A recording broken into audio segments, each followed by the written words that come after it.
Ça y est, c'est fait, Carlo Ancelotti remplace Zinedine Zidane et redevient l'entraîneur du Real Madrid.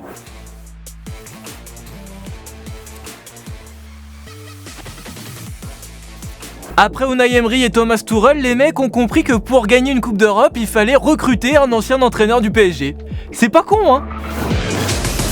Salut les sportifs, c'est Greg, vous êtes dans la frappe et l'info sport du jour à retenir, c'est les Français toujours aussi mauvais à Roland-Garros. Nul, c'est nul. Alors chaque année on se dit, cette année c'est bon, cette année ça va le faire, cette année c'est la bonne, on aura un Français en haut. Et puis en fait pas du tout, c'est toujours la même chose. Ça va être un vrai cauchemar là, ça y est. Et cette année ne déroge pas à la règle, les matchs du premier tour sont terminés et sur les 18 Français engagés, il n'en reste déjà plus que 3. C'est le pire bilan du tennis masculin français à Roland-Garros. C'est nul! Depuis 1968 et le début de l'Air Open, ça ne s'était jamais vu. Gaël Monfils, Richard Gasquet et Enzo Couacaud sont donc les derniers représentants du tennis masculin français à Roland-Garros. 3, c'est pas dingue. Mais c'est vrai que ça a fait du bien quand même hier de pouvoir vibrer avec du public, notamment lors de la victoire de Gaël Monfils. Magnifique. C'est fait sous le ciel de Paris. Gaël Monfils s'envole au deuxième tour. Seul éclairci dans ce brouillard de loose du tennis français.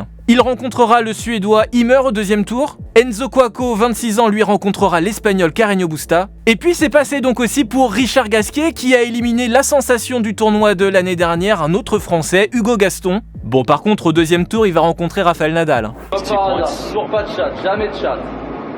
Malédiction, toute ma vie. Ah bah oui, parce que Gasquet, il a rencontré 16 fois Nadal et il a perdu 16 fois. Non, mais on peut y croire, hein. On peut ajouter à ça que sur les 18 Français engagés, 7 ont bénéficié d'une wildcard, c'est-à-dire qu'ils ont été invités et n'ont pas eu à batailler pour participer. Et il valait peut-être mieux parce que sur les 21 Français qui ont participé aux qualifications, eh bien, aucun n'en est sorti. Je mets la note de 0. Du côté des filles, c'est pas beaucoup mieux. Seulement 4 se sont qualifiées pour le deuxième tour. Harmony Tan, Kristina Mladenovic, Caroline Garcia et Fiona Ferro. Cela fait donc seulement 7 qualifiés, hommes et femmes confondus, au deuxième tour de Roland-Garros, ce qui ne s'était jamais vu depuis 1981. Ça commence à être un peu inquiétant. Alors après, la question maintenant, c'est jusqu'où vont-ils aller? Depuis 1968, il y a toujours eu au moins un Français ou une Française en huitième de finale de Roland-Garros. Bref, on verra ce que ça donnera. La finale, c'est le 13 juin. À la fin, il n'en restera qu'un. Et en général, c'est pas en français. Allez, à demain. Move Radio, Hip Hop Nation.